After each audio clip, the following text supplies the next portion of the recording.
father was Judge Albert Cartwright, once Lieutenant Governor of the state. He was killed 2 years ago in a mysterious accident. We were not only father and son, but friends. The shock of his violent death still haunts my mind. My nights are troubled by strange dreams.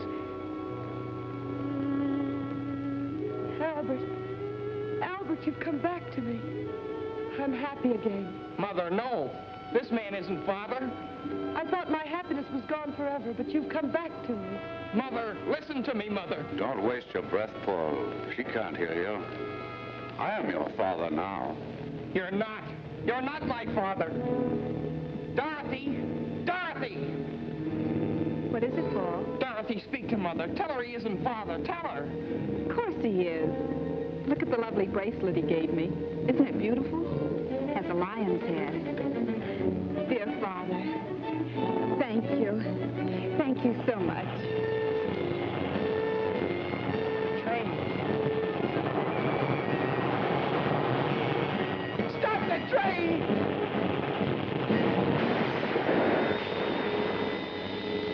Just what I've been waiting for.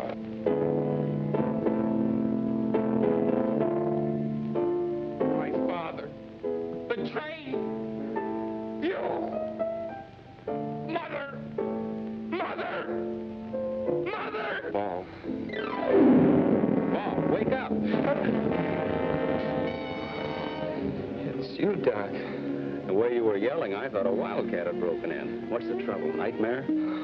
Yeah. What a nightmare. Well, you get up and dress. I'll go out and get breakfast started.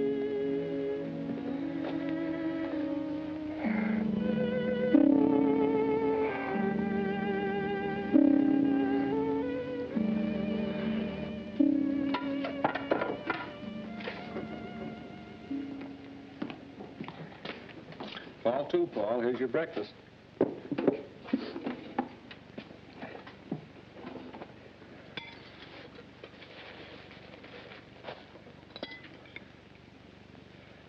Doc, do you remember what you said once in psychology class?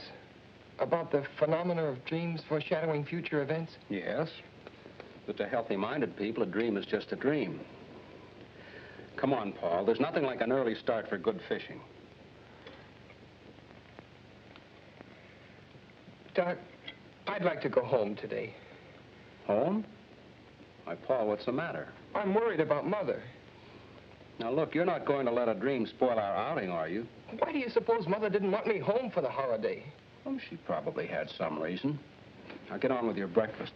I'd like to tell you about this nightmare I had, Doc. Well, all right, if it'll make you feel better. Let's finish our eggs, and I'll get the tackle, and you can tell me on the way down.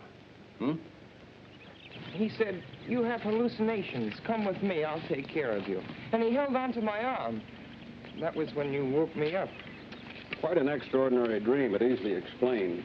At the inquest after your father's death, you remember, the engineer on the train testified that he caught a glimpse of the Acme Trucking Company sign as the truck pulled away. Although nothing's been seen of it since, it still remains the only clue to the unsolved mystery. Naturally, it would be impressed upon your mind. Oh, yes, but... And the Schumann Concerto was your father's favorite composition, if I recall correctly. But it all seems so real, and I remember every detail. The bracelet, the abandoned farm buildings, and the things this man said, like, it's just what I've been waiting for. And the terrible danger to Mother and Dorothy. Forget it, Paul. You've been working too hard at school.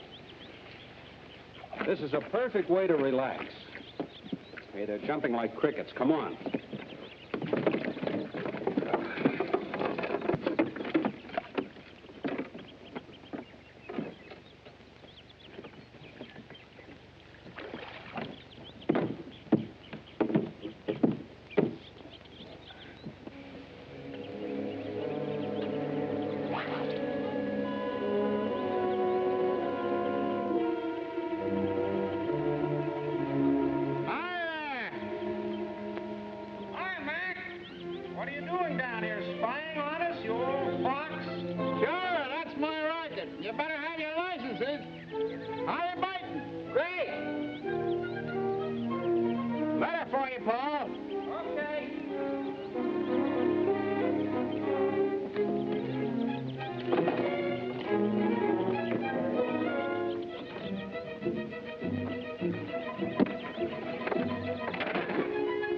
Minefield Trust and forwarded up here from the school, and I figured it might be important, so I brought it up to you. Well, thanks, Max. No trouble. If there's any answer, I can mail it for you over in the village. Well, there's no answer. It's a letter from my father. Huh? Say, you're not pulling my leg, are you, Paul? Oh, no, Max. Dad left a series of letters with the office of his estate. I get one every few months.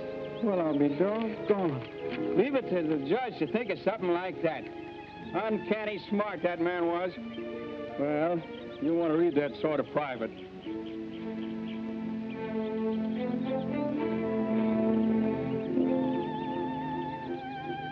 Good fishing, huh? Fine, Mac. How long you figuring on staying up here? Oh, Doc. Yes, Paul.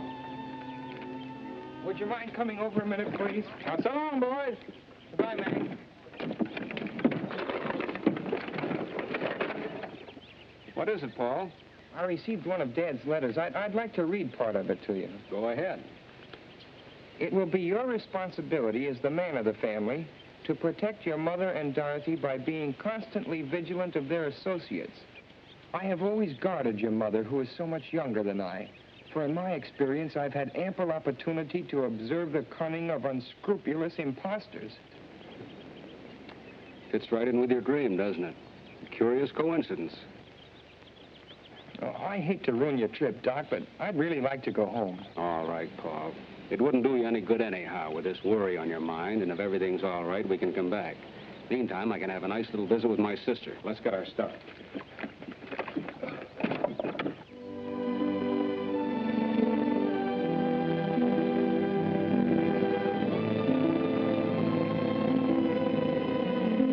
Thanks a lot, Doc. You're welcome, Paul.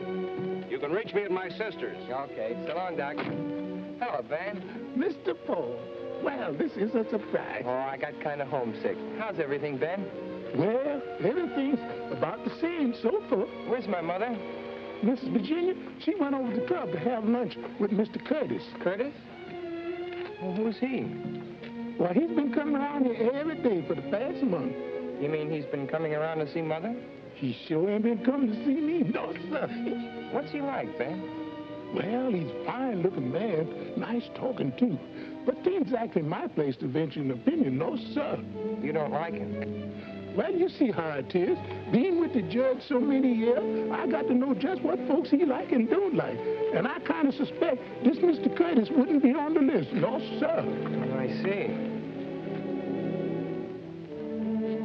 But don't you take no preconceived ideas from me, Mr. Paul.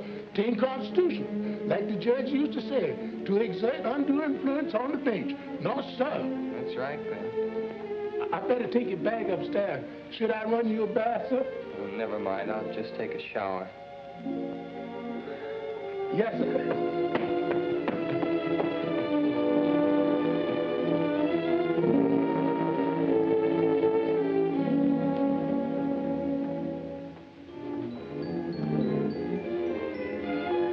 Thanks, Ben.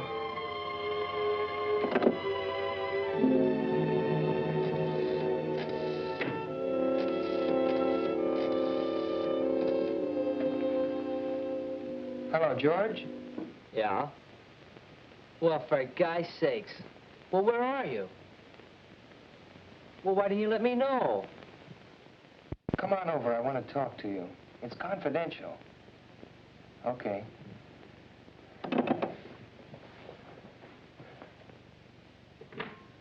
Mr. Paul's home. Paul? What brought him home? Well, he said he got homesick. He's up in his room.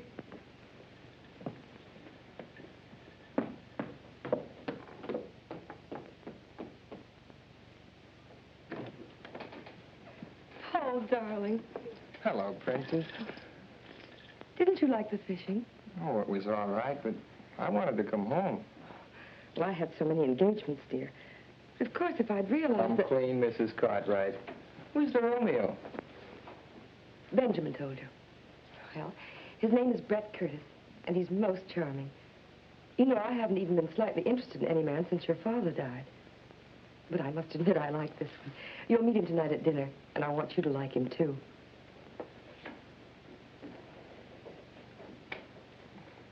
Are you sure he's all right? Of course he is. Everyone finds him fascinating. He's amusing and interesting. He's been everywhere, and he's most attractive. You know, in some ways, he reminds me of your father, except he's younger. Oh, don't look so worried. Well, you're my responsibility now, you know.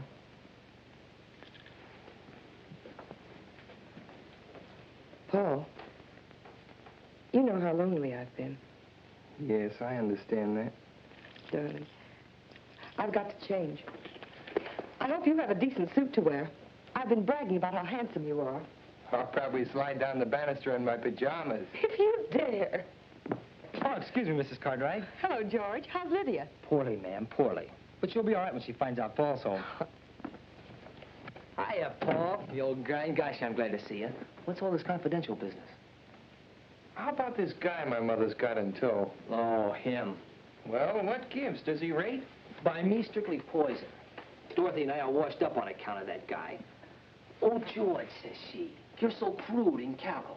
Why can't you be more like Brett? Smooth and sophisticated. Women, they get on my nerves. Sounds like a purely personal reaction, George. I'm after facts. Is he solid? Well, all I know is what I hear at keyholes. Mom and Dad say he's a cosmopolitan. But for my dough, he's a first-class... Oh. Hello, sis. Hiya, small fry. Hello. Well, what happened to the fishing trip, Paul? Canceled on account of family affection. What's with this Curtis I've been hearing about? You've been listening to George. You can just ignore it. Brett's positively out of this world, and the princess is mad about him. Yeah, and so am I. Well, at least he has manners, which is more than I can say for some people. Of course, it must be quite a shock to realize that one simply doesn't measure up to civilized standards. See what I mean? You know how we used to get along. Now where am I? Oh, take it easy, George. It may blow over. Nah, she'll never be the same. And I'm too old to change. There he is now. Brett, how are you? For me? Oh, you're too divine, Brett, really. Bring some flowers, a big droop. That. You'll simply turn my head. Turn her head, I'd like to wring her neck. She thinks he's a great wit, but nothing I say is funny anymore. How about staying to dinner, George? I don't feel like facing this alone. Okay. I'll call up home. You'll have to lend me a tie. Oh, sure.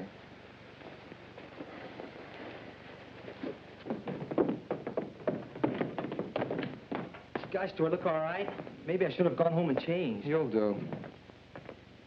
How nice you both look. Paul, this is Brett.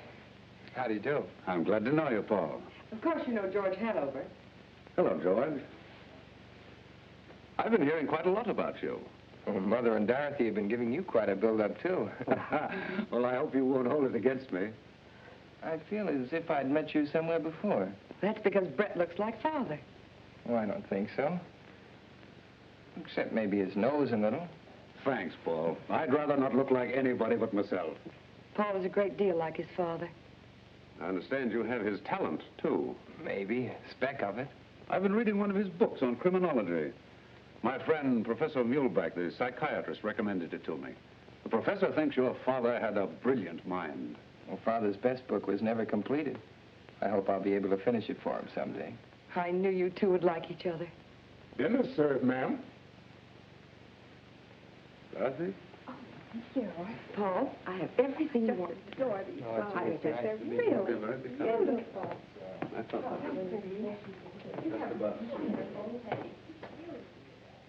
You don't mean to tell me you like him. I didn't say I liked him. I just said I could see why Mother likes him. Yeah, but does Dorothy have to drool over him like a goon? Oh, Dorothy's nothing but a child. Child, nothing. She's a first-class flirt. The way she hangs on that guy's words. Honest, Paul, it sickens me. Pure jealousy. Me? Jealous? Yeah. Gosh, that's right. Maybe I am. Paul, look. It was in the box with the corsage Brett gave me. Isn't it beautiful? It's a lion's head from India. Brett has such divine taste. Well, don't you like it? Nice girls aren't supposed to take jewelry from strange men. He's not a strange man.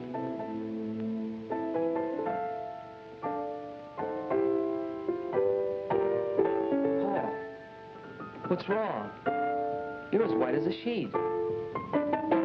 I feel kind of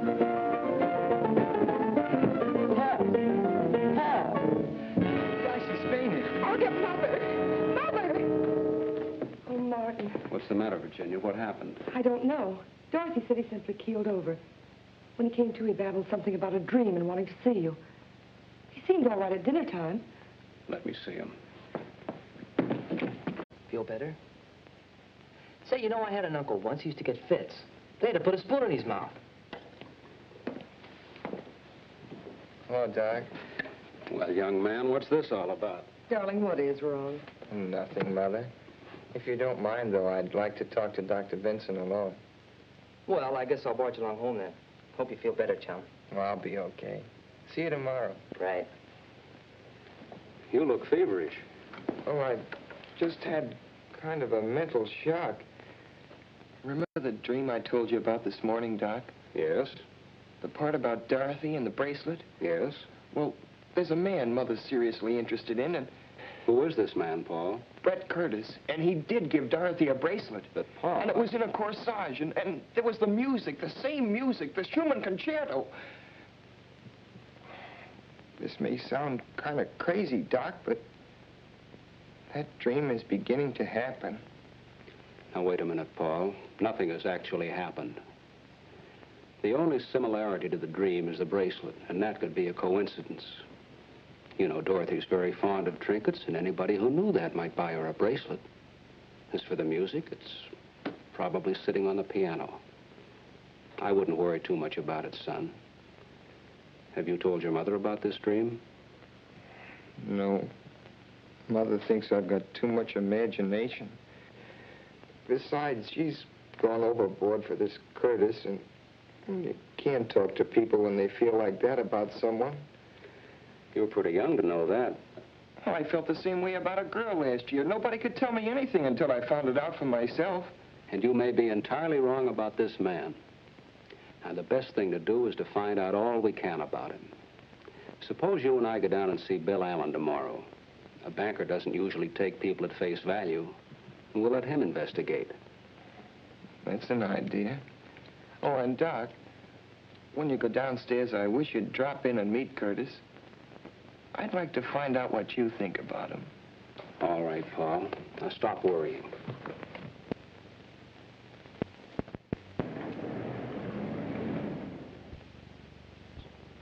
Come on, Paul.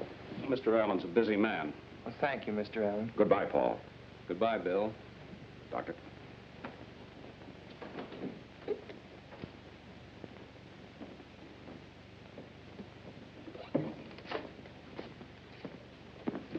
Good morning, Curtis. Well, good morning, Doctor. Hello, Paul. How are you feeling?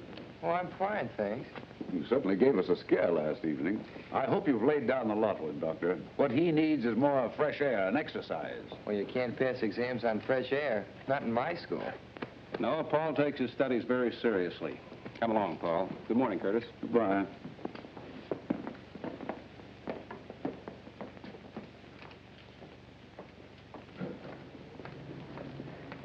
You don't suppose he followed us here? Oh, come now, Paul. The man banks there. Aren't you convinced that Allen knows what he's talking about? My intuition isn't. I'd take it easy on that intuition business, son. It can become an obsession, you know. Well, if you don't mind, Doc, I think I'll walk home. Well, that's a splendid idea. Do some deep breathing and try and rid your mind of Curtis.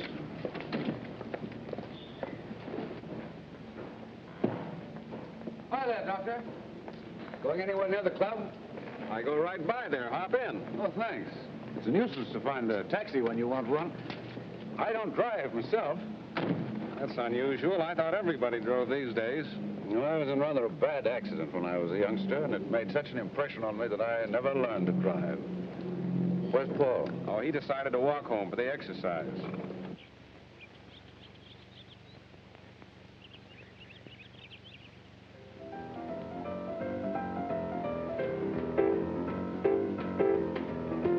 Hiya, Paul. Feeling okay? Sure. What gives? Well, the gang's here, and we're going down to the river to watch a boat race. Kind of thought you'd like to come along. Hello, Lydia. Oh, Cartwright. Well, if you aren't the absolute limit, not letting me know a thing about coming home.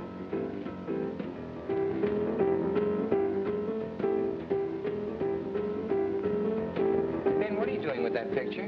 Miss Virginia wants it taken up to the study. Why? I couldn't say.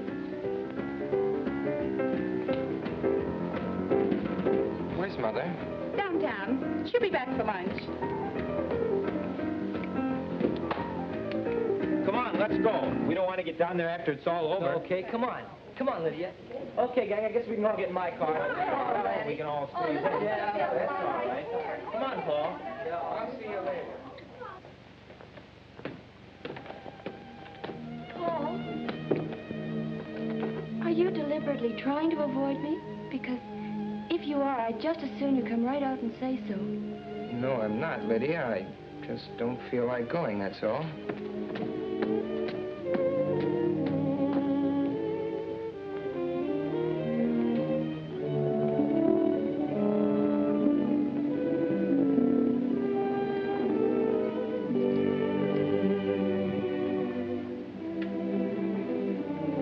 I'm sorry, sir. I sure did hate to move the judge out of his place. Well, maybe this is where he'd rather be, Ben. He spent most of his time up here anyway. Yes, sir. He looks so alive. Almost as if he could speak. I wished he could.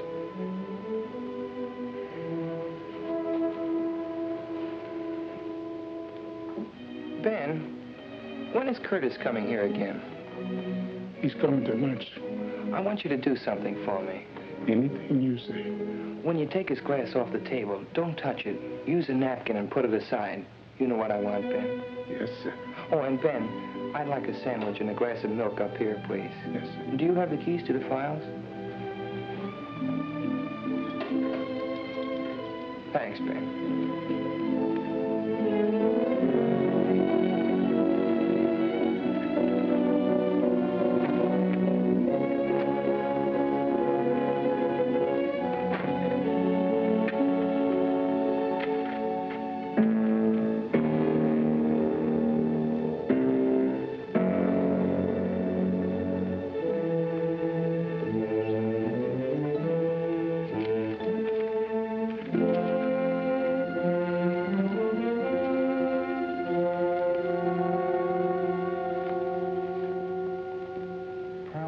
Unsolved Crimes is the record of Claude Barrington, an amazingly clever and dangerous individual. He was suspected of innumerable crimes, including attacks on young girls, even murder. Yet the police have never been able to find sufficient evidence to warrant his arrest. His quick disappearances, the failure of witnesses to identify him, the lack of fingerprints or photographs, indicated a marked talent for crime. Suspicion first fell upon Barrington when in 1932 he married a wealthy young widow, Cecilia Gordon, who was drowned within 6 months of their marriage, leaving him a substantial legacy. However, no evidence could be found to prove that Barrington was in the vicinity at the time of her death. Paul, darling, what are you doing up here? Reading up on something in Dad's files. It's such a lovely day. You should be outdoors.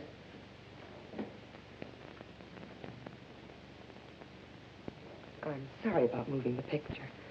I wanted to change things in the living room. It's so old-fashioned. I wanted to brighten it up a bit. It's all right, Mother. Paul, are you going to make things difficult? I haven't said anything. It isn't what you say, it's your attitude. Why don't you like Brett? I just don't want you to make a mistake, that's all.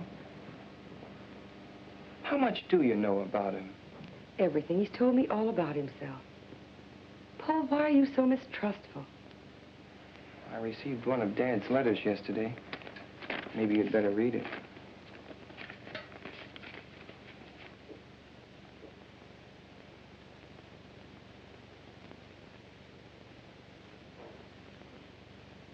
Poor Albert.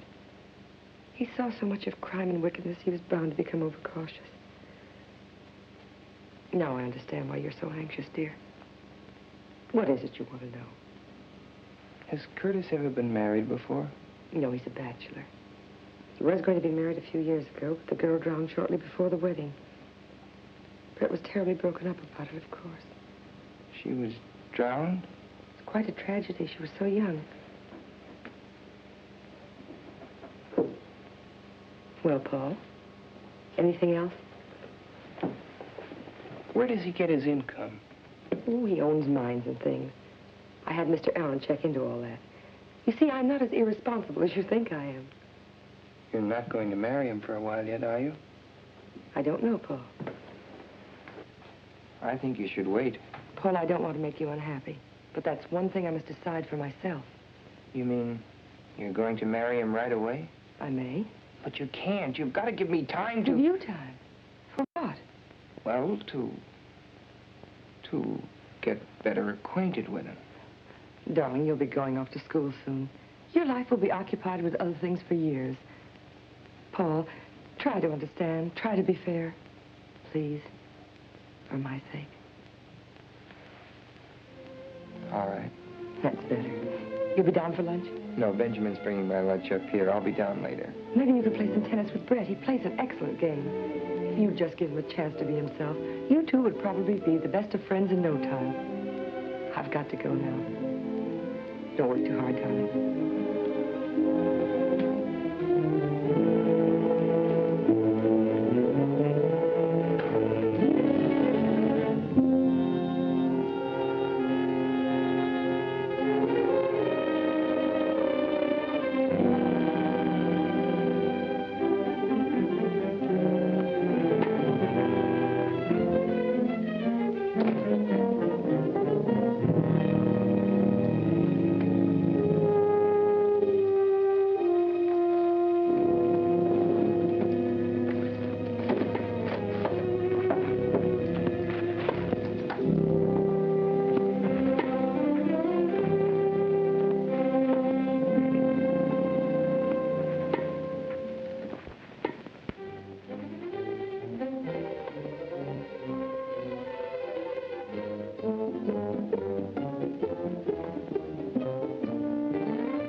Lucky I got 2 games.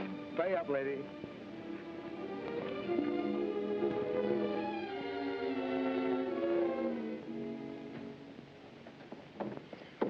Hello, Paul. How you feeling? Okay, how was the boat race? Keen. The Blue Moon won. You should have come with us, Paul. Lydia's furious. Oh, she'll get over it. I've got too much on my mind. Any lunch left for me, Ben?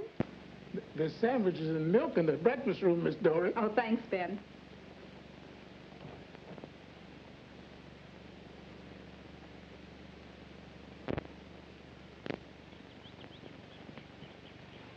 Hello, darling. Hello, Paul. Where have you been hiding? Well, I had some work to do. I hear you're taking law at college. Just the groundwork. My main interest is criminology. Mr. Curtis, do you believe there's such a thing as a perfect crime? It's possible. I've been reading about some perfect crimes in my father's files.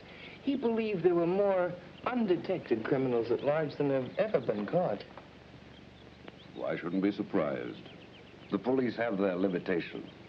What a morbid conversation. Brett, it's too bad you've changed. You could have played some more tennis with Paul. I wouldn't have time, darling. I promised to go up to Middleborough and look at some property for a friend of mine. Oh, Brett, why couldn't we drive you up? The ride would do Paul good. Oh, that's nice of you, Virginia, but it'll take hours to look at tracks, and I'll be talking business. I'll phone you when I get back. I'll walk down to the gate with you. Do, Paul. Goodbye, Brett. See you later, darling. Understand you've traveled a lot. Well, yes, I've always been curious about what was beyond the next horizon. Ever been in Nevada? Yes. Magnificent country it is, too. Makes a man wish he could paint. You'd like it. What's Reno like? Oh, that's indescribable. It's a hodgepodge of Wild West and Wild East. Cowboys, divorcees, mink and mustangs, Jude ranches, and the real thing all shuffled together. I'd like to see some of those old ghost towns. And a real silver mine. Well, I have an interest in several mines. Perhaps we'll take a trip someday. Do you know Colorado? Quite well. Waynfield must seem pretty tame after those places. I've seen pretty much everything worth seeing. I'll be glad to settle down right here. Well, goodbye, Paul. See you tomorrow. I hope we're going to hit it off together. So long.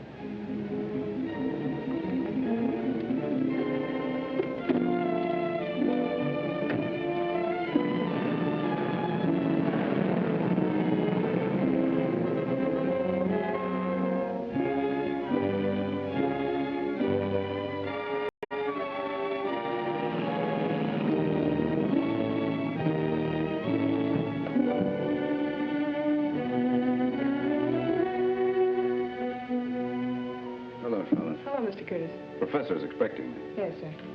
Mr. Curtis. Send him in. Go right in.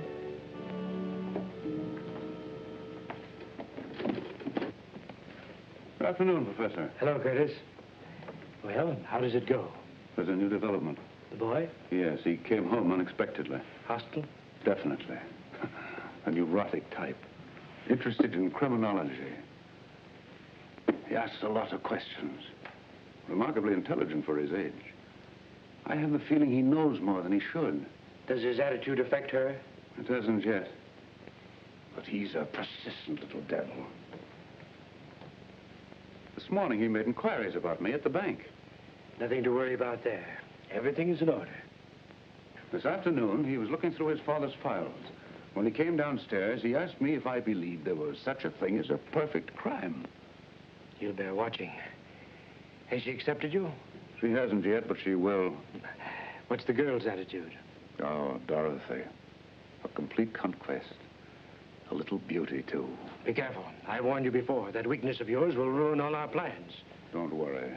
Nothing will ruin our plans. I waited a long time to get back at Cartwright. I'll make them pay for his meddling interference if it's the last thing I do. You'll do as I tell you. Don't forget, I'm in this, too. Perhaps I made a mistake. Perhaps I should have kept you as a patient instead of making you an associate.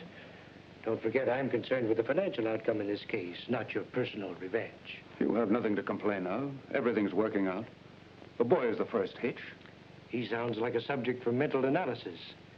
You might suggest it to the mother. Sometimes these cases destroy themselves. The important thing is to get the wedding over with as quickly as possible. When you are legally in possession, we can take care of him here. Funny, that thought was in my mind, too. But why wait till I'm in possession? As her husband, you would be in a position to comfort her. As her fiancé, such a tragedy might cause a revulsion against you. That's true. Therefore, you must lose no time. The stakes are high, and there's constant danger if the boy is following the Barrington trail. Barrington is legally dead. Fortunately, so is the judge. However, fools and children sometimes stumble upon details which even the most careful strategist has overlooked. I had better meet the lady as soon as possible. Meanwhile, you must impress her with my professional distinction. Understand? Perfectly. Now, be careful.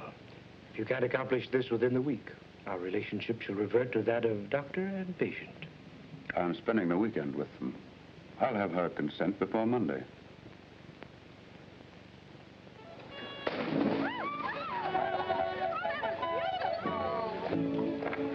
I give up. Brett, you bewitched the dice. I seem to be lucky in everything but love. You don't really mean that.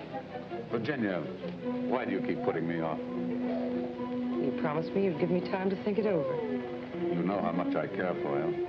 We've both been lonely. Why should we put off the happiness of being together? Brett, the water's wonderful.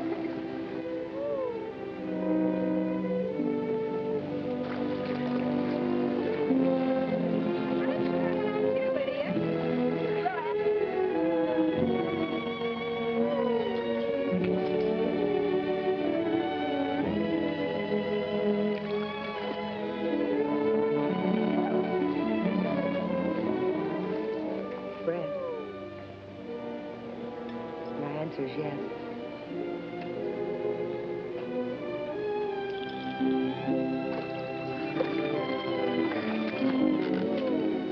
When, Virginia? I'll give a dinner party and announce it. You're not going to put me through a formal wedding, are you? No, just a dinner party. We'll slip away quietly and I'll send the announcements out later. Good. We'll elope. Elope? That sounds so young and reckless. Doesn't seem right with two grown children. Brett, you do like them, don't you? Like them? A handsome, full-grown family on a silver platter? And you? What more could a man ask? Darling, do you realize that you haven't kissed me since we've been engaged? Princess! Brad! Not much privacy around here, is there? Well, that's family life. Why don't you come in for a swim, Brett? The water's wonderful. How about a swim, Virginia? Oh, no, darling, you go. I want to write the dinner invitation. Is there anyone special you'd like to ask? Why, yes, my old friend, Professor Muehlbach, you know, the psychiatrist. You'll enjoy meeting him. Enjoy your swim, darling. I wasn't supposed to tell you this, but I think it's only fair you should know. No, I kind of suspected. I guess they didn't tell me because they know I don't approve. No. I don't either. What? I thought all you girls were goofy about him. No, I was at first, but not anymore. Uh-huh. No, really, Paul, I mean it. Remember the other day by the pool here? Yeah? Well, Brett came for a swim, and once when I dived under, I don't know how to tell you this. I haven't told anyone. What happened? Well, he swam underwater, got a stranglehold on me, and started kissing me. I know it doesn't sound like very much, but it was horrible. I can't describe it. I pulled away. He followed me and said he hadn't meant any harm and asked me if I'd just forget about it and be friends. I felt sort of queer about him ever since. You won't mention this to him, will you? No. And don't you say anything about it. What you've told me adds up with other things. What other things? Oh, I can't tell you now. The trouble is I may be wrong. I haven't any proof, just a hunch. Nobody wants to believe me. I believe you, Paul. Well, thanks, sugar. Well, there's Dr. Vincent. I've got to talk with him. You better run along with you. Oh, but Paul, are you... Well, what I mean to say is, you still like me, don't you? Oh, sure. But everything's on ice for a while. No dates. Yes, all right. Only, don't forget. Okay, funny face.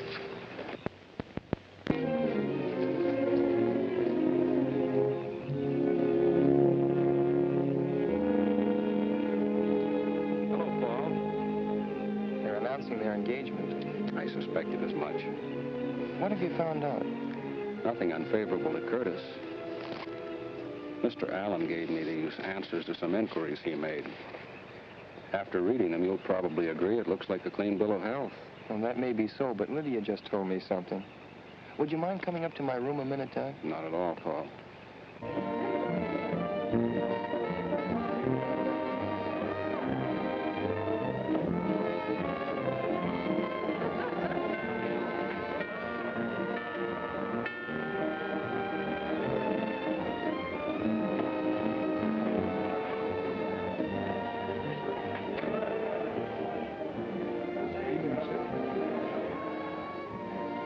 Good evening, Professor. I'm glad to see you. Good evening, Curtis. Well, I was afraid you wouldn't get here. You know how it is, always something at the last minute. Of course. Virginia, this is Professor Muehlbach. Mrs. Cartwright. How do you do, Professor Muehlbach? I'm honored, madame. It was most gracious of you to invite me. Brett told me so much about you, I was anxious to meet you. Thank you, madame. A happy occasion, this, eh? Curtis is a lucky fellow. Come in. Come in, Professor. Thank you. Now I'll show you something in the Barrington record that ties in with what Lydia told me. That's funny. This drawer was locked. It's been opened. Maybe you just thought you locked it. No, I'm sure I locked it yesterday. I haven't opened it since. Curtis was here, too. May I come in, or is this a private huddle? Hello, Doctor. Hello, Dorothy. The princess wants you in the drawing room. There's a big psycho something or other that she wants you to meet. Friend of Brett's. You too, Paul. Oh, I don't want to go down. But, Paul, you must. You can't spoil Mother's party. That's right, Paul. Come along. We can talk later.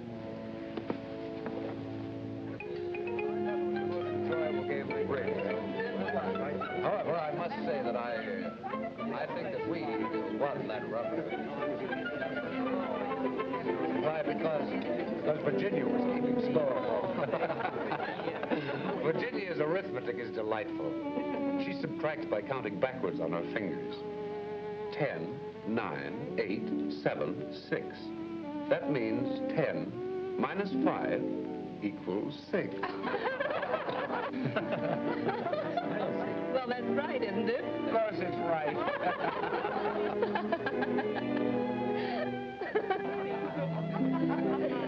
We had a perfect song. Well, tell me about psychiatry, Professor. It must be very interesting.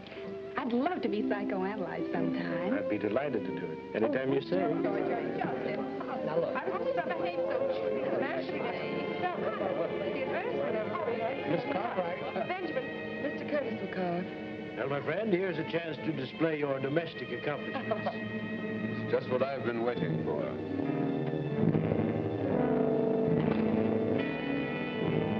It's just what I've been waiting for.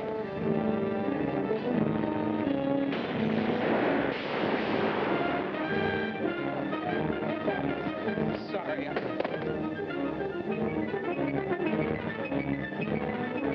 don't feel well. You stay here, Virginia. I'll take care of him. Paul hasn't been himself lately. An extremely sensitive boy, madame. I would like to talk to him. I have been most successful with the juvenile neurosis. It's nothing serious, Professor, I'm sure. Paul, what is it now? Words in my dream. Curtis said, it's just what I've been waiting for. When he said that, I could hear the train coming and then the crash. Gosh, Doc, it's spooky. It's got me. You've got to pull yourself together, Paul. Now, let's look at this thing realistically. I understand Bill Allen's going to announce the engagement. He's known your mother all her life. Do you think he'd sanction a match if he weren't sure of Curtis? I can't figure it out. Maybe I'm going wacky, Doc, but I could swear he's Barrington. Barrington's dead, Paul. I don't believe he is. But it's too fantastic.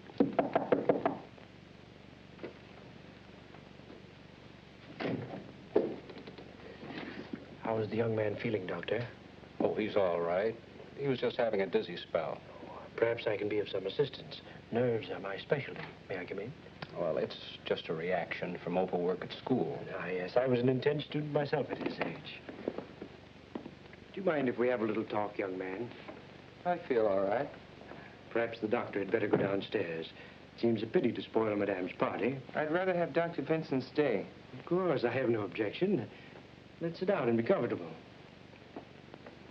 I understand you are an unusual boy, Paul. Extremely talented. You intend to pursue your father's research into criminology? Yes. An interesting subject. But something must be done about these nervous attacks. They're not exactly normal at your age. I presume you are devoted to your mother? Of course. As one student of human nature to another, may I speak frankly? Go ahead. In some cases, filial devotion to a mother goes beyond the borderline of normality. It can frequently produce hallucinations. Did you say hallucinations? Do not be offended. I'm merely stating a theory. Let go. Please don't agitate yourself. I'm only trying to help you. I don't need a psychiatrist. But you do. I believe it is your emotional aversion to your mother's remarriage which produces these neurotic symptoms. I'm sure I can cure you in a very short time. I would like you to place yourself under my care at Restview. Restview? That's a sanitarium for mental cases. Yes, but I wouldn't consider you a patient, merely a guest. Guest? Well, that's right of you. Good night, Professor. I'm sorry. I assure you I meant no offense. May I see you a moment, Doctor? I'll be right back, Paul. The boy's agitation reveals an emotional influence which should be corrected immediately. I hope you can persuade him. I'll speak to him. Good.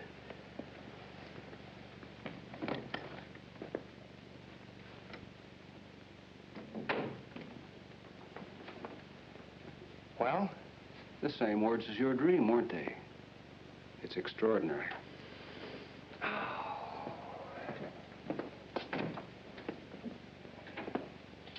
Those two are mixed up together somehow, Doc. Hallucinations. Do you believe that stuff? I've read about it in textbooks. And according to him, I've got him. He seems to think so. What else did he say, Doc?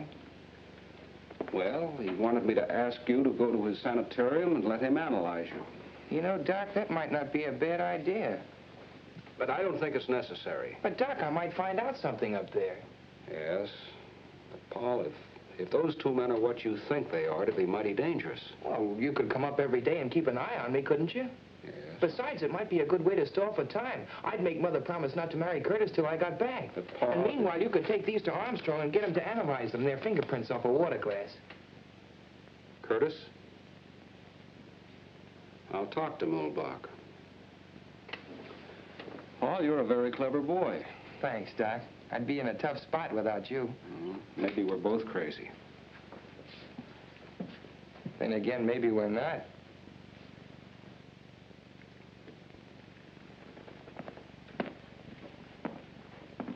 It's a lovely room, isn't it, Paul? Very nice. I hope you'll find it comfortable. My routine is a simple one. A few heart-to-heart talks, plenty of food and rest. Believe me, Mrs. Cartwright, he will return home a healthier and happier boy. I'm sure he will. Goodbye, darling. Don't read too much. You'll take good care of him, won't you, Professor? Of course, Madame. I'll drop in tomorrow and see how he's getting along. Please do, Doctor. I'm always happy to have the cooperation of my colleagues. Goodbye, Paul. I'll see you tomorrow. Goodbye, Doc. Goodbye, Princess. Goodbye, darling. I'll see you later.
Could I call outside, please? I'll get the number for you. Well, I forgot my tennis shoes. Do you happen to know where I could get a pair? I'm sure Professor Mulbach can lend you some. Thanks.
Come in.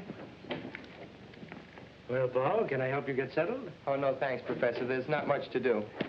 That's a funny place to hang your coat. Oh, I got tired of looking at myself. Same old face.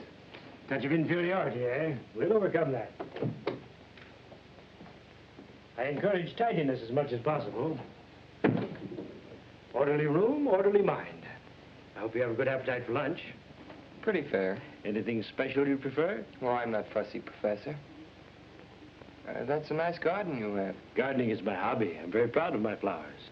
How about the rest of the place? Do you have many patients? Quite a few, but don't let your mind dwell on that. We are facing in the direction of normality. I hope you will have complete confidence in me. I will ask you many personal questions. You must be truthful and accurate in your replies. That's important. Remember, we're friends. Just call the office if you want anything.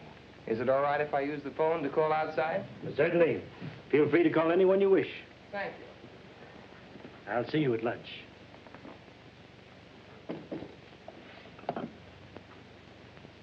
I'd like to get Waynfield 1531, please. Hello, Vixen. What's mixin'? Oh, Paul, where are you? I'm up at Middleborough getting my brain unscrambled. It's all very scientific. Cures hives and hangnails and improves the disposition, it says here. Are you missing my kissing? Was that some kind of code? No, just juvenile vernacular. What pleases the significance? Young romance in the modern manner. Romance. I see.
What are you doing here?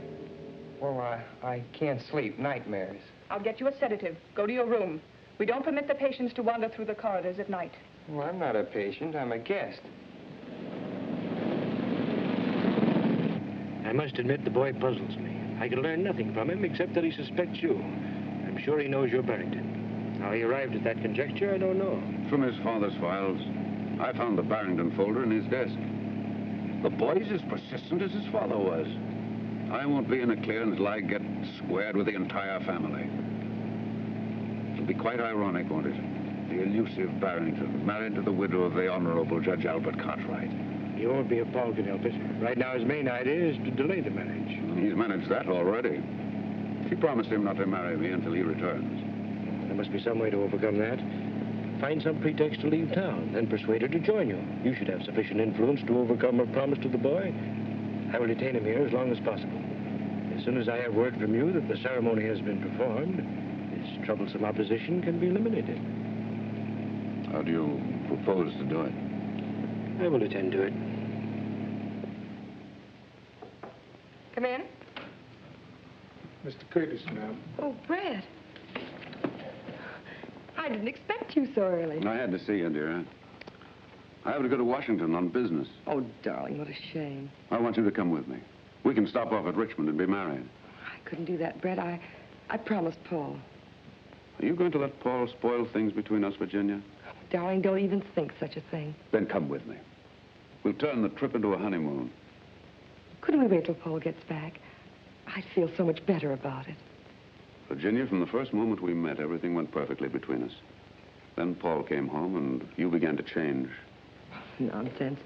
We announced our engagement. Everything will go as we planned. Let's go down and get the license and have it over with today. Right now. I couldn't. Very well, then. Just as you wish. I'll be leaving this afternoon. I'll be gone for several weeks. Brett, do you really have to go? Perhaps it'll be just as well if you have time to think this out alone. I want you to be sure of your feelings, Virginia. But I am sure. You know that. Then why not marry me and stop worrying about Paul? I can't help being concerned about him, Brett. He's my own boy. But he's getting the best of care. Muleback will have him well again in no time. Let's call him up and find out how he's getting along. Of course, he's doing splendidly, madame. You have no cause to worry. No need to delay your marriage. Allow me to offer my felicitations. Goodbye.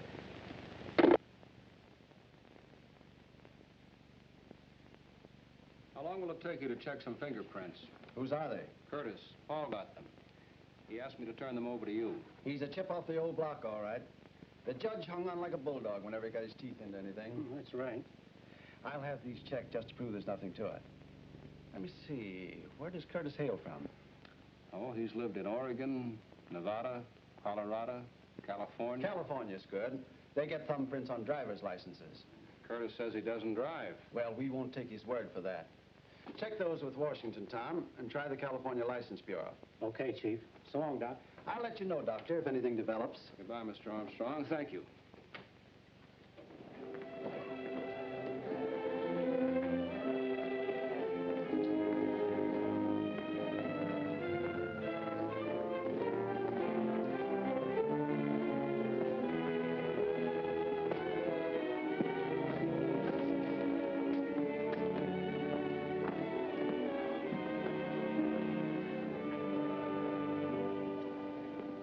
Say the door was not locked? Why should it be? Sometimes we lock doors as a precaution against somnambulism. Miss Farber notes here that you complained of having a nightmare. Can you tell me about it? Only that something dangerous was going to happen. Do you have such dreams often? Yes. Can you remember anything definite about them? The train, my father's death. I dream of that often. I understand, of course. Shocking accident. It preys on your mind. It wasn't an accident, Professor. It was murder. That was never proven. You have some theories on the subject? Yes. Indeed. I should be interested in hearing them. Well, I'd rather not talk about them now, Professor. It gives me a headache. Very well, Paul. Now, what would you like to do by way of diversion? Oh, I see you have some binoculars. They must be good ones. They are excellent. Would you like to examine them? Could I? Of course. Go right ahead.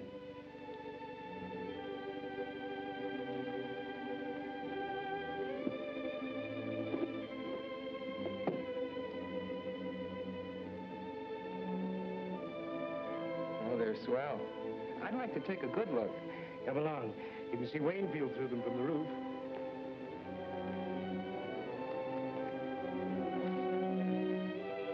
There's the county seat down there.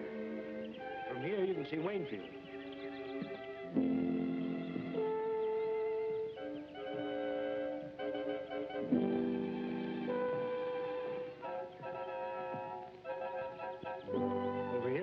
and see the ferry crossing the river.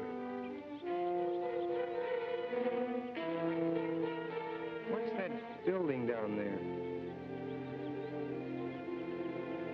Just an abandoned farm. Over this way, Paul. See the ferry? You can almost distinguish the people's faces on the deck.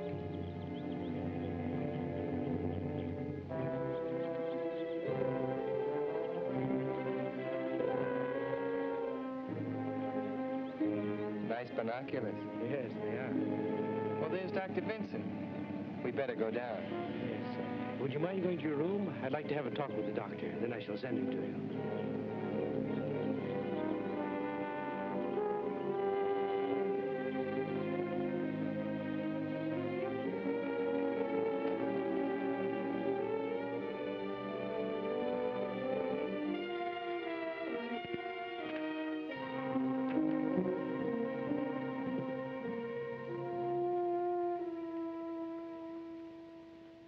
I'm very glad you came, Doctor.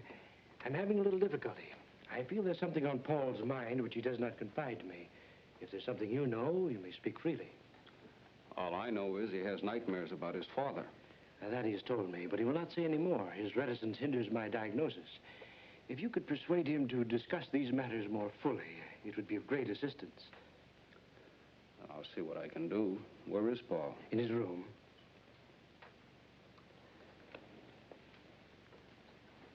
Show Dr. Vincent to Cartwright's room, please. Thank you.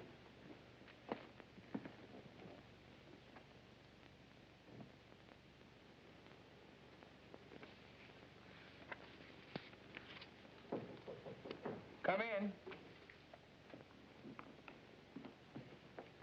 Hello, Doc. How are you, Paul? Sure glad to see you. How's Mother? Oh, a little worried about you. Otherwise, all right. I saw her this morning.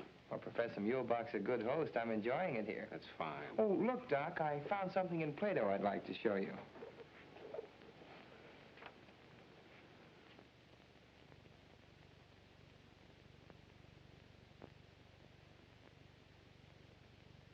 Oh, yes, yeah.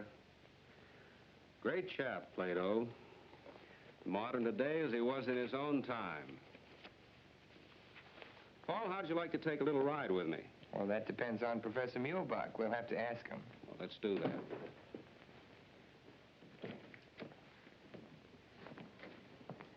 Well, how do you find your patient, Doctor? He looks rested, but I'd like to take him for a drive in the fresh air so he won't feel shut in here. That is, if you have no objections. Not at all. Provided you don't keep him out too long. Oh, a half hour or so. We'll take a drive through the hills. This is beautiful country. I trust you will urge Paul to relax and talk more freely. I'm very anxious for him to get straightened out so he can go back to school. If he falls any further behind, I'm afraid he'll overwork again. Of course. Well, come along, Paul. We won't be long.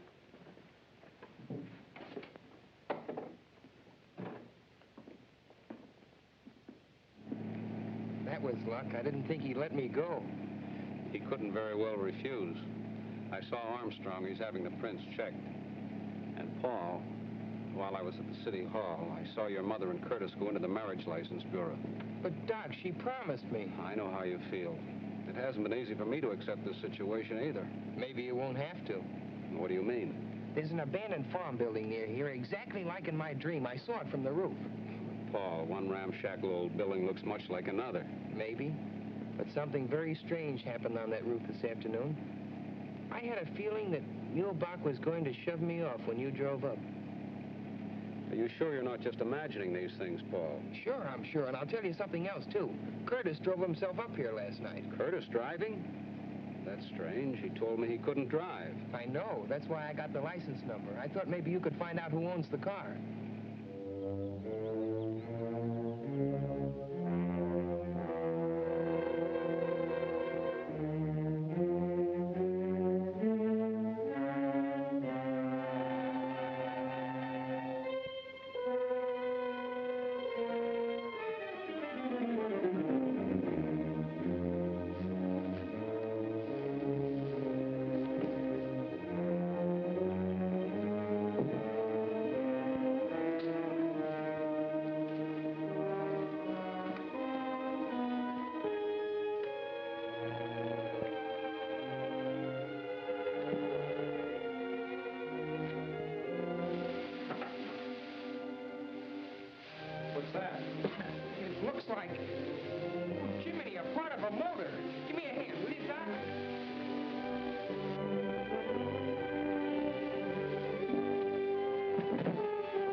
sign from the truck.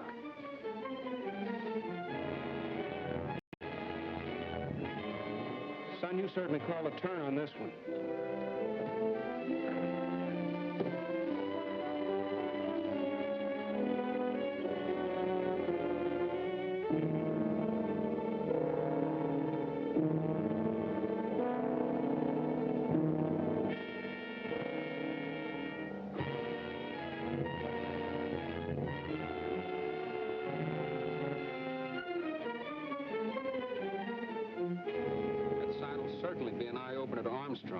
We'd better take it right over to his office. You'd better. I'll have to go back or Muehlbach will get suspicious. You better stop here, Doc. I'll walk the rest of the way. No use taking any chances with that evidence.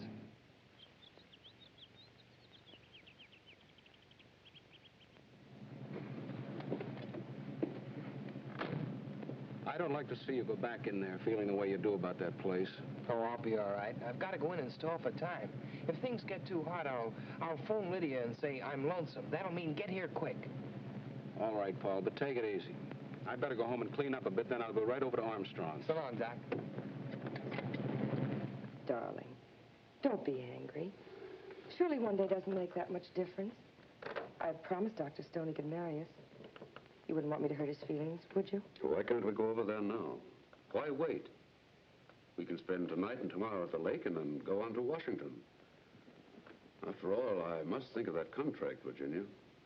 Even a man in love has to think of business. All right. I'll call Dr. Stone, see if he can't find some time free. He ought to be able to work us in somewhere. A ceremony doesn't take long. Do you want me to call him? No, I'll do it.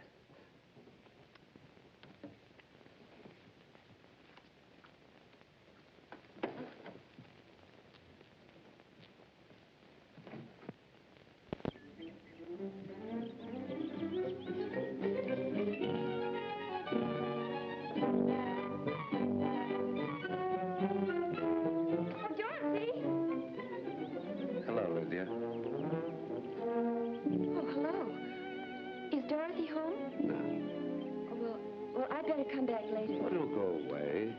Fred? Oh, Fred, where are you? Out here. We have a visitor. Hello, Lydia. Hello, Mrs. Cartwright. Well, goodbye. That's strange. What on earth happened? Nothing. She just came looking for Dorothy. What did Dr. Stone say? Dr. Stone? Oh, yes. He's busy all day today and this evening. But I made an appointment for noon tomorrow. Oh, good. Now, where shall we go to celebrate? Why not go to that little inn where we first had dinner together? Brett, I'd rather not go out tonight. I've got packing to do and a few letters to write. I'll just have dinner on a tray in my room with Dorothy and tell her the news. She goes back to school on Monday, and I won't have another chance to see her.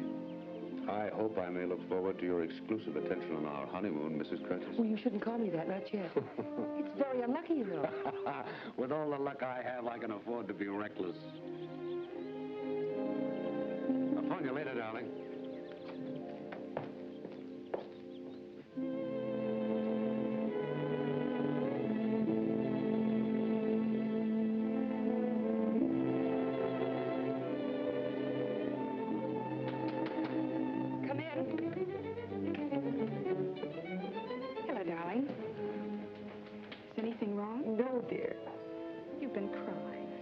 My nerves, that's all. Benjamin's going to bring supper up here. I thought it'd be nice and cozy, just the two of us. Come on, sit down, darling. Something is wrong. You're packing. Dorothy, Brett and I are going to be married tomorrow. Married tomorrow? Oh. For a minute, I thought you'd quarreled with him. Brett has to go to Washington on business. We decided to make the honeymoon. It means breaking my word to Paul. That's what has me upset, I guess. I'm worried about him. Mother, don't be foolish. After all, it's your life. Paul won't mind as long as you're happy. Where's it going to be? What are you going to wear? I'm going to be there, of course. Of course you are, dear. You're going to be my bridesmaid. Oh, darling, that's marvelous. What'll I wear? Oh, just something simple. Your blue dress. We're going to be married at the minister's house, and then we'll leave you at the Allens. Brett and I'll go up to the cottage for a day or two before we go to Washington. What did he say? Did he kneel down? Of course not, silly. But he was very determined about not leaving me here. Oh, Brett is so masterful. You'll write to me, won't you? Of course. Every day. That's the story, Mr. Armstrong. And strange as it sounds, you must admit it's not just a figment of Paul's imagination. Well, I've run across some strange disclosures in my career, but this dream detection beats anything I've ever heard. Want me? Yes, take a look at that. Hey, where did this come from? Paul Cartwright dug it up on an abandoned farm at Middleborough, near the Mulebach place. Well, I'll be doggone. All we need now is the truck that goes with it. Better start a search up there. Send a car out. Any news on the fingerprints? No, not yet. Put in a call and speed it up. Miss Farber, didn't you get that number yet? It must answer. Lydia's waiting to hear from me. Hello? Hello?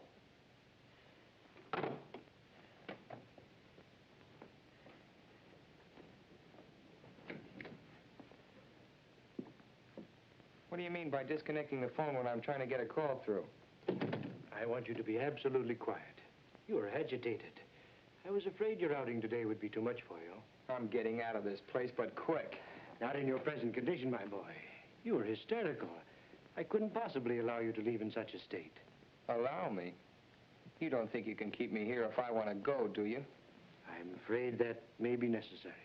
You seem to be forgetting that I'm a guest. All my patients are guests. Sit down, my dear boy, and calm yourself.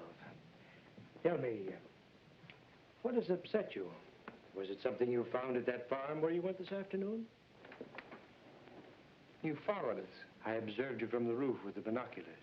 All right, since you know so much. We found the truck that killed my father. The police ought to have the evidence by now, and I know you and Curtis were mixed up in it. Again, you were having hallucinations.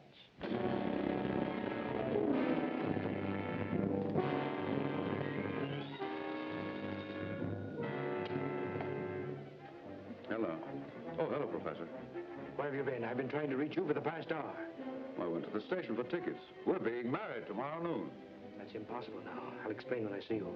Meet me in half an hour at the east end of the golf course. I'll be there.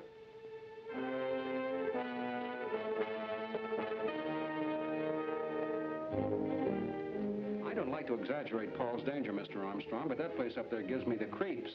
I'm uneasy about the boy. Why does everything take so long? The machinery of the law, Doctor. It's much better than it used to be. Armstrong? Farber? The car driven by Curtis is registered under the name of Charlotte Farber. Does that name mean anything to you, Doctor? Why, yes. She's Mulebach's secretary. Yeah? Put a blanket out for it. Get going. Chief, the California Motor Vehicles has a thumbprint on Brett Curtis. It matches the print taken from the body in the mine identified as Barrington. That means Curtis was killed in the mine, not Barrington. Paul was right. And Barrington is just cunning enough to pull something like that, too. Then it isn't unlikely that Curtis... Could be Barrington. Well, Chief, we got what's left of the truck, buried under a ton of hay. Any fingerprints? Yep, in the tool compartment. Compare those.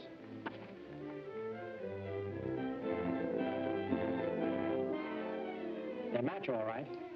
They match the Curtis prints Paul got from the water glass. Well, are you satisfied? Go to the country club. Pick up Brett Curtis. Suspicion of murder. Cartwright case. Right, Chief. We've got to get to that boy, Armstrong. Mulebach and Curtis are working together, and there's no telling what may have happened to him by this time. Get me in the Mulebach place at Middleburg. Now, don't worry, Doctor. We'll find out in a few minutes.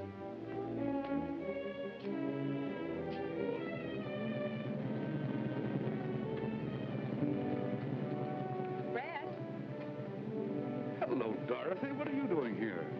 Princess told me about tomorrow. Oh, Brett, I'm so thrilled. Mother's going to let me be a bridesmaid. Isn't that wonderful? I thought we might drive down to the florist and get dozens of roses and take them to the cottage. I want to do something special, and I'm sure the princess would love it. That's a charming idea, Dorothy. I should have thought of that myself. Well, then, let's go. Now, just a moment.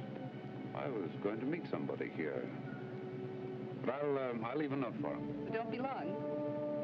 Sir, that's strange. Come on, Doctor. My car is downstairs.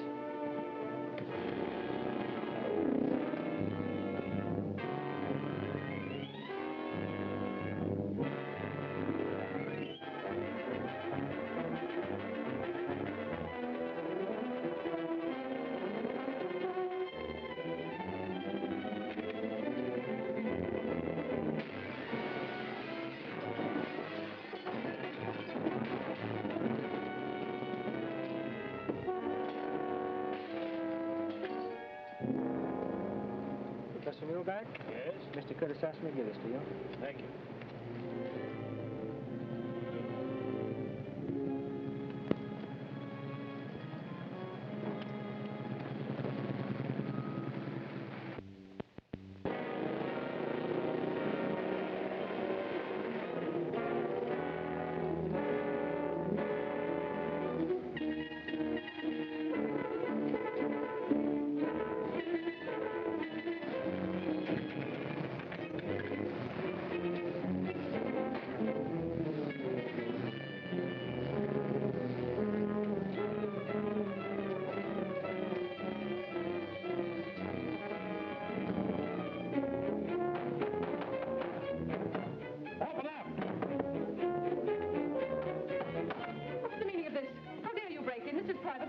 Sure, we know. We're just nuts looking for a padded cell. Where's the Cartwright boys? I know nothing. I'm just an employee here. Well, we'll just have to go around breaking down doors. You have no right to search this place. You have no warrant. The district attorney wants Paul Cartwright, and he wants him alive. Of course he's alive. He's in his room. Which room? The first one down the hall, but it's locked. Have you a key? No, Professor Muehlberg has the key. But he's out for the evening. Slade, take this woman in custody. Hold her as a material witness. Come on, Langdon.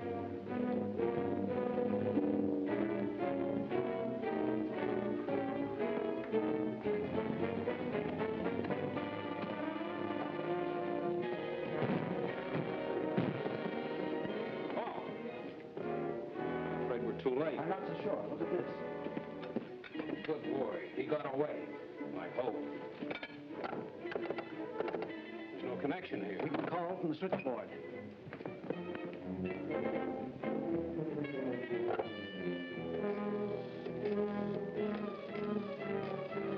Calling his home? No, I'm calling Lydia. I don't want to alarm Virginia just yet. Curtis may be there. That's right. I'd better have the Cartwright house covered. Hello, Lydia. Yes, this is Dr. Vincent. I'm up at Mool Box. We've been trying to get you in Mr. Armstrong's office. Paul's here. Hello, Doc. Oh, sure, I got out. What? I knew it. Boy, this is really it. What is it? Hello, Lydia. Paul come home for the wedding? What do you mean, wedding? Well, don't you know? Mrs. Cartwright's marrying that Droop Curtis the first thing tomorrow. How do you know? Well, I saw Dorothy and Curtis come out of the florist with a big box, and they drove off in her car. Mike Pepys told me they were going up to decorate the cottage on account of Mrs. Cartwright. Curtis and Dorothy have gone up to the cottage alone? Yes. Listen, Paul. Just a minute, Doc. Curtis and Dorothy have gone up to the cottage together alone. What?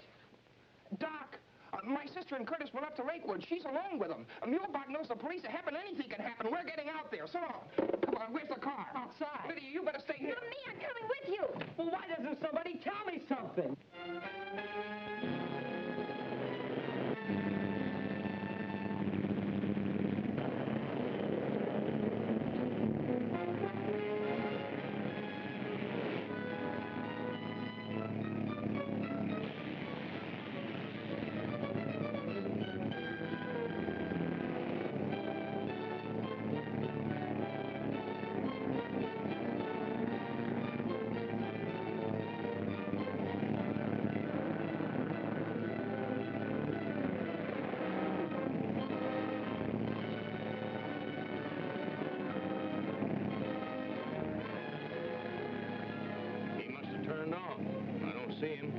Better backtrack.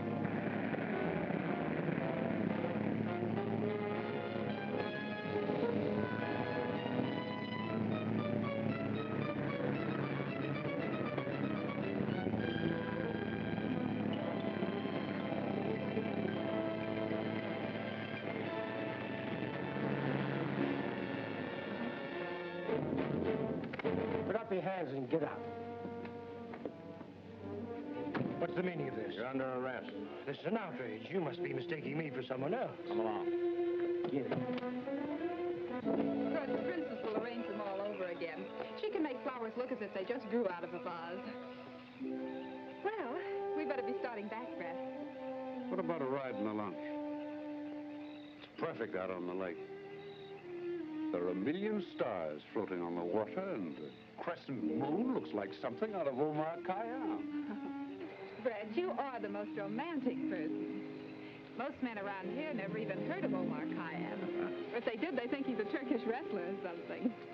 Mother's really lucky. I'm glad you think so. Why are you looking at me like that? Because you're very lovely in the moonlight. Well, everybody is, but I adore compliments. The best I ever got from George was, oh, come on, you look all right. You know, Brett, I'd grown out of that crowd. I don't know what I ever saw in them. I'm really quite poetic at heart.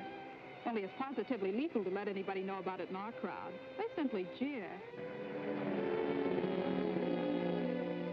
I heard a car, didn't you? Probably out on the main highway. Don't hold my arm so tight. Oh, I'm sorry. Steps are so uneven, I was afraid you might fall. Really, Brett, I think we'd better not. I must be getting back. Mother will be worried. Where's your spirit of adventure? I thought you were romantic. All right, but we won't stay long.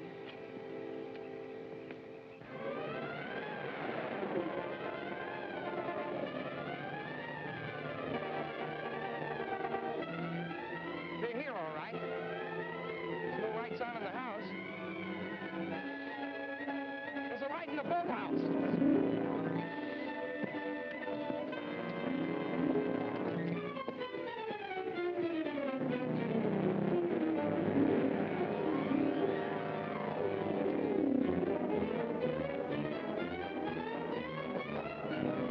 They're in here. Come on, heave. All right, Barrington. You meddling fool.